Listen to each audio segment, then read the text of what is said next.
Operation నార్మల్‌గా చూడండి అని చాలామంది ప్రొజెక్ట్ చేస్తున్నారు. Operation is safe for back pain అని.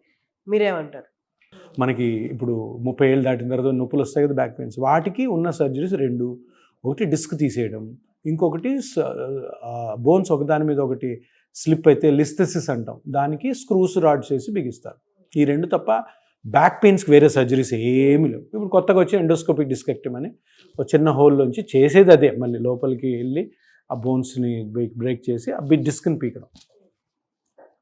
అంటే ఈ ఆపరేషన్స్ ఎంత మంచివైనా కూడాను వాటి ఇండికేషన్స్, అంటే వాటి కారణాలు చాలా తక్కువ. అంటే 100 మందికి బ్యాక్ పెయిన్ వచ్చిందనుకోండి, ఆ 100 మంది కూడాను ఒక సర్జన్ దగ్గరికి వెళ్తే ఆ ఆపరేషన్ చేసే డాక్టరు సర్జరీ చెయ్యగల ఇండికేషన్స్ ఈ 100 మందిలో 5 మందికే ఉంటాయి.